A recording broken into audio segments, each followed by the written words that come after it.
Hi everyone, Shashank this side. I hope everybody is doing well and safe at home. I wish you a very happy new year 2022. So let's try to learn, explore a lot of different services on AWS. We'll be going to explore Google Cloud Platform as well, Ansible, Terraform. I'm coming with the Docker Container Platform as well.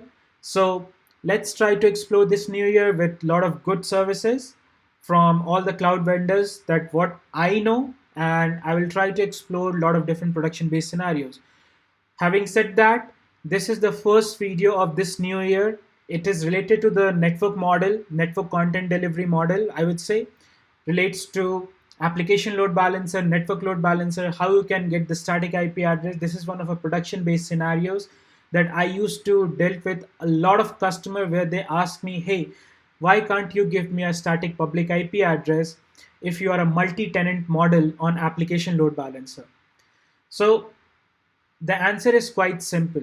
Either you use Nginx in front of application load balancer, you use HA proxy, F5, different set of load balancer, or you use network load balancer, a native AWS service where you can get the static IP address, provide to the client in order to whitelist that particular IP address to access their application into the VPNs or into their restricted zone.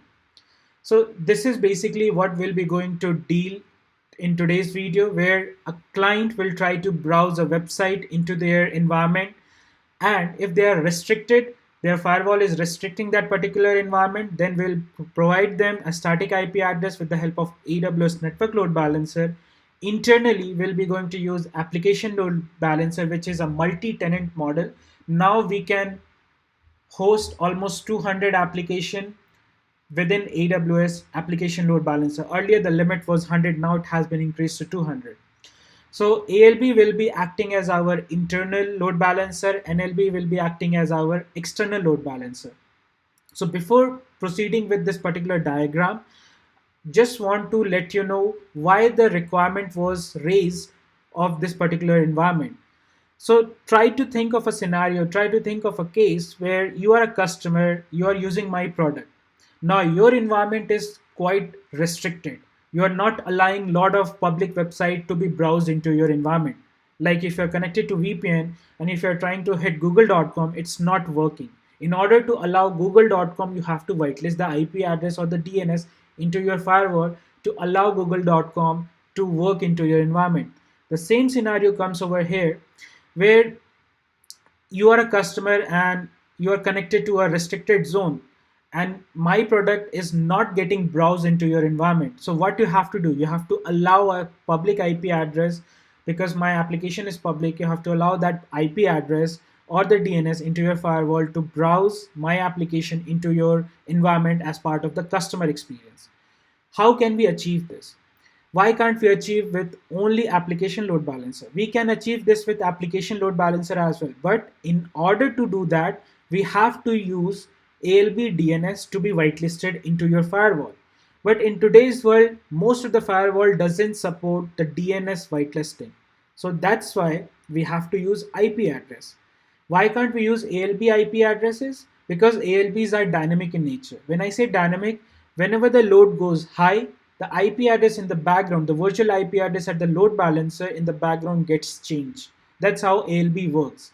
And that is controlled by AWS in the backend. That's a mechanism. So in order to whitelist IP address every day or every month from the customer side, it's not a good experience. We always want to have a good customer experience to grow our business. That's why the mechanism of having a static IP address to be whitelisted, which never will be going to change in the firewall side, is a good customer experience. We will never be going to ask customer after a month or after a year or after 2 year, 5 year time frame that you have to whitelist it again, because those are the static public IP address.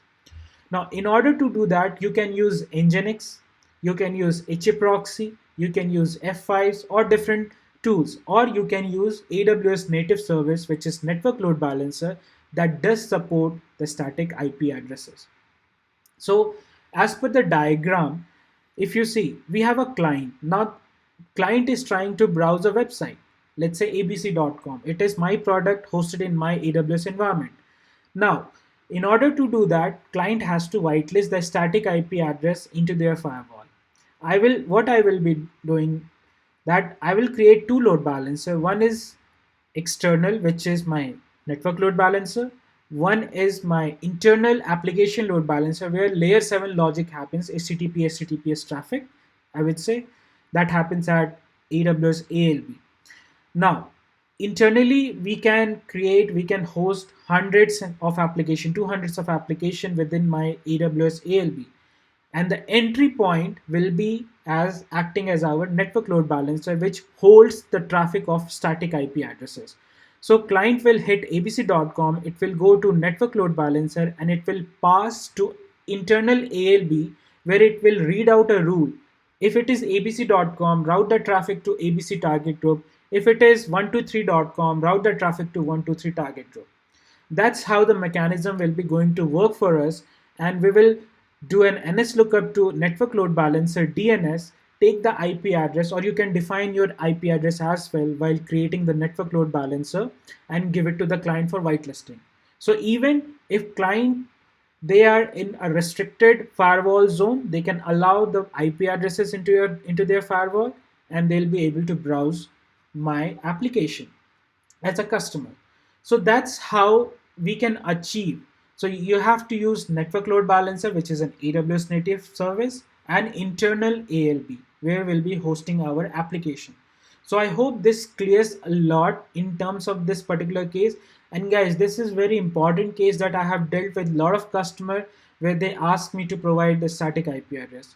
I can, for most of the client, I'm using F5, which has a static IP address, so I'm not using ALB. For a few of my clients, I'm using ALB. So I implemented this particular feature where we have a combination of NLB and ALB. NLB will be acting as our gateway traffic, and ALB as internal route the traffic to their destination targets.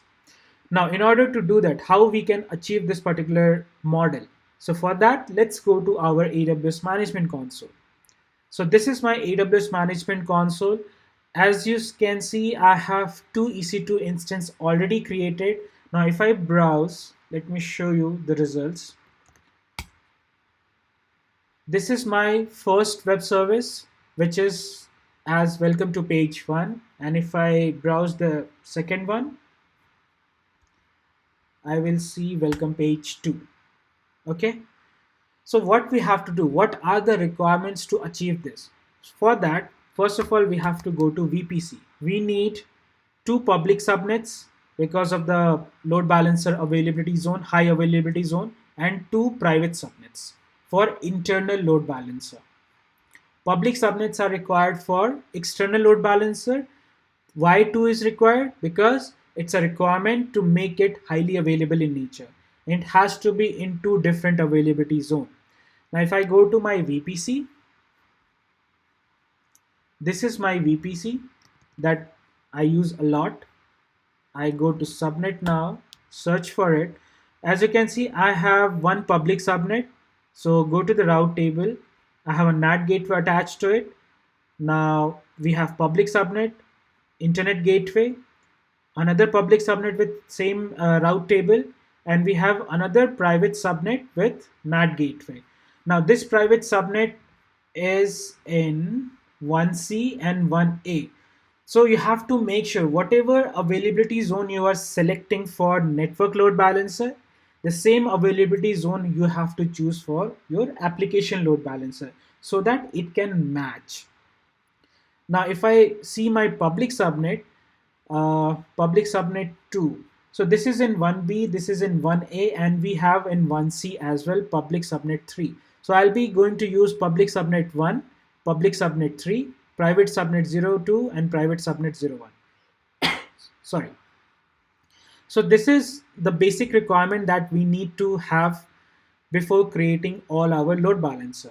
Now, I already have covered the concept of application load balancer, created the scenarios, network load balancer, created the scenarios, the difference between ALB and NLB. It's part of my network playlist. So please do watch those videos to understand network load balancer and application load balancer.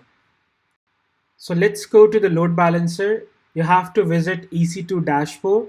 On the left navigation, we have something called load balancer. Click on load balancer. As you can see, I don't have any load balancer. I'm operating from Virginia. First, we will be going to create internal application load balancer. Click on create. Give this name as internal test internal load balancer. It has to be internal. Select the VPC, that's my VPC. Now, as I said, we'll be going to have 1A, which is the private subnet, and 1C, because my other private subnet is in 1C. Okay. Security group, I prefer to use an internal security group. I'll show you after this. So this is allowed with all the internal CIDR ranges and HTTP traffic of 000 from all over the world. Now, in order to create your load balancer, you have to create a listener. So for that, I don't have any specific target group created. So first we'll be going to create a target group. And we'll be using one of the instances over there. So select the instance type and we'll give is internal ALB01, HTTP traffic, my VPC, click next. I'm going to use ALB01, include pending below. And these two instances are running with Apache, a normal Apache.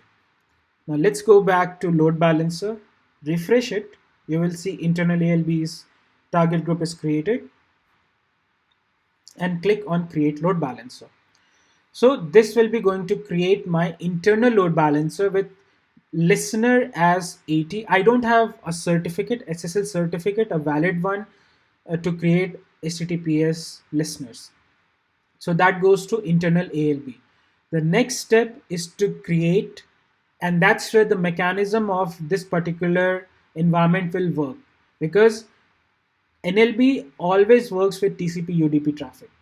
ALB always works with HTTP HTTPS traffic.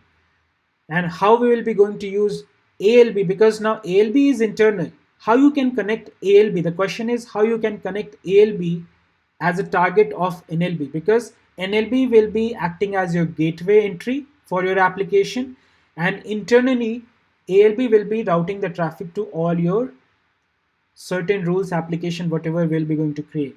So let's go to our AWS. We'll create another load balancer, which is network.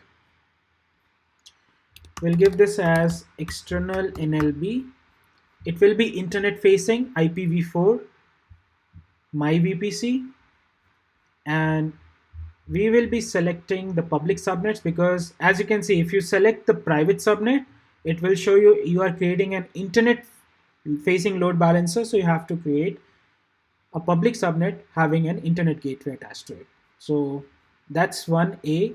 Another one is 1C. Okay. Now here we have few options. I'm going with TCP, forwarding to traffic. Again, no network traffic or the target group is created. We'll be going to create a new target group. Now this is a new feature that AWS has launched last September 2021, where you can use application load balancer as a target group of network load balancer. What does that mean? If I go to the diagram, this ALB, try to understand, this ALB is internal. This ALB is consisting of all your rules. abc.com will route to ABC target group, 123.com route to 123 target group. But how you can make sure that this ALB is taking up external traffic from NLB? For that, you have to use ALB as a target group within NLB. So that's what make it an NLB ALB combination. ALB is front ended with NLB. So let's go to AWS.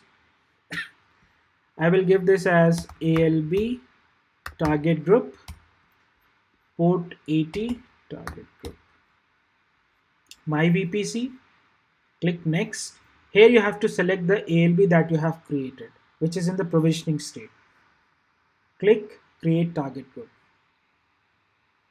So the target group is created. Let's go back to our NLB again.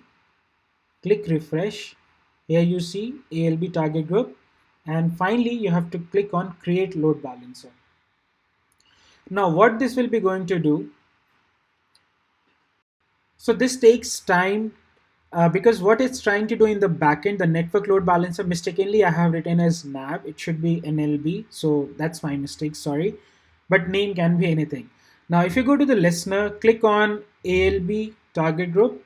In the backend, it's trying to initialize, do a health check to the application load balancer, what we have created. Now, if we go back again, okay, it is healthy now, which is good for us. Now, if I go to load balancer, the internal load balancer, which is my application load balancer. Let me show you real quick the target group, not the target group, sorry, the security firewall at instance level. I have allowed the VPC CIDR to talk everything internally and 000 for port 80.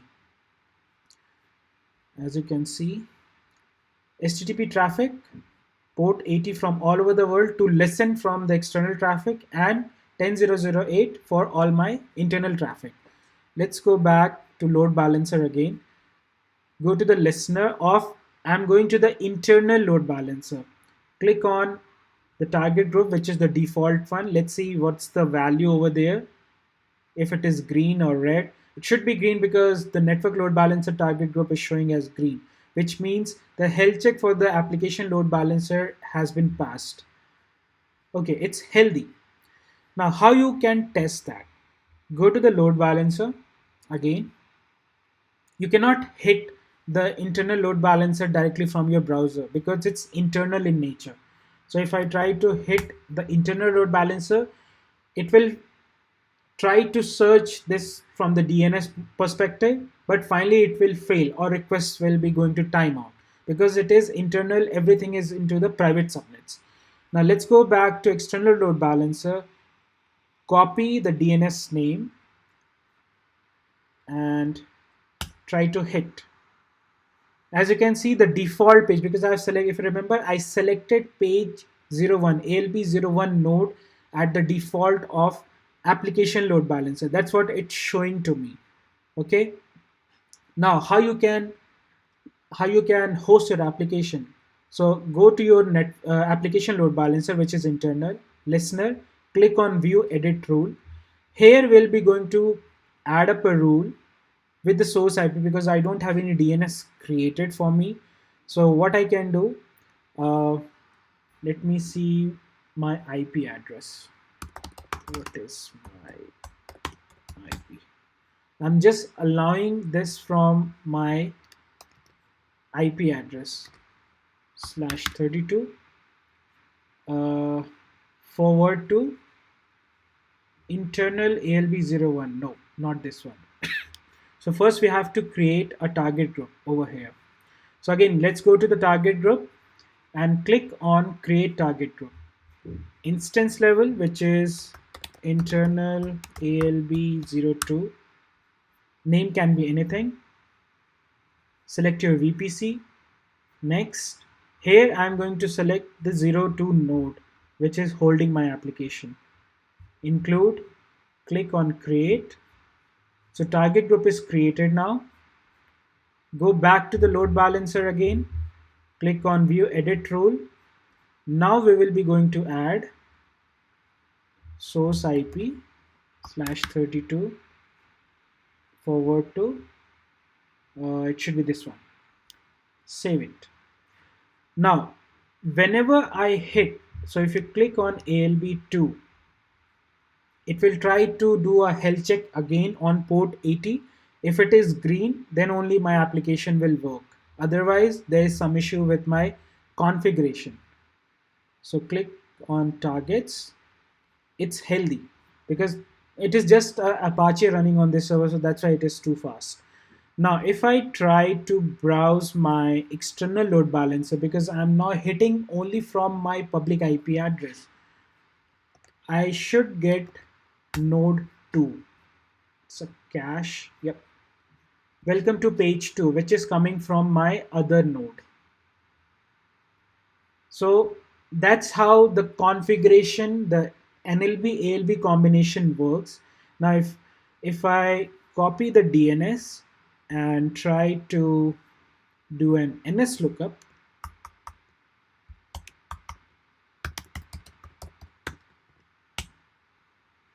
NS lookup.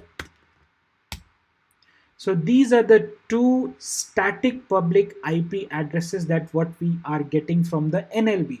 Now, if my client asked me, give me the static IP address or give me the public IP address so that I can whitelist. I can give these two IP addresses because these are static and never will be going to change at my load balancer level. So that's one way, which is easiest way of getting this done. The combination of ALB, NLB, and getting the static IP address and giving back to the client to whitelist into their firewall. There is another way to do this because this feature was launched last year, September 29th of September 2021. Before that, there was an out-of-box functionality, I would say, that you can use with the help of Lambda function. So in that case, again, you have to create the internal load balancer, the application load balancer, then external load balancer, and you have to create a Lambda function where it will do an IP lookup of ALB. This one, this internal DNS again and again after every 5 minutes or whatever the interval you select as a task job. And in the external load balancer target group over here, it will try to give the virtual IP addresses of ALB, internal ALB, every time whenever it changed. So that was, I would say, that was not the best way of doing this combination because when you use Lambda function, and I'll share the link as well in the description section, when you use Lambda function, the request per limit, sorry, the request per minute of per availability zone node is 55,000 per minute. So in a case where I'm getting millions and billions of requests, so that scenario with the help of Lambda function to do an IP lookup is not a good practice. Basically, what we have to do, we have to create. So if you go to target group again, the only difference which I found over that, when you create a target group, it is an IP based target group when you use Lambda function to do an IP lookup for internal ALB. And when you use IP address as a target group, the limit per minute is 55,000. That's a restrictive number. Again, that's based upon the port exhaustion. The port number 65,000, we have 10,000 reserve and 55,000 is the limit that you can reach per node, per availability zone when you use Lambda function to do an IP lookup. Again, I'll share the link. If you want to go through that, please go through that process as well. That's an easy one where you have to just create a Lambda function. It's a Python function that we can write to do an IP lookup and store everything in the S3 bucket. But this scenario which I showed to you, ALB as a target group, doesn't have any limit. I have seen almost for one of my client, we were reaching somewhere around 700,000 requests per minute, and it was working flawless, fine for us. So try to use this scenario. This is one of the common use case nowadays everybody is getting. This particular diagram, the architecture, the out of box functionality within AWS, it's a good feature that we have now within AWS world, and we can explore different services as well. So I hope this clears a lot in terms of how you can use or how you can configure the static IP address at the load balancer with the combination of NLB and ALB. So try to explore more. If you have any question, any concerns, just place out a comment in comment section and I'll be there to help you. Have a nice day. Bye-bye.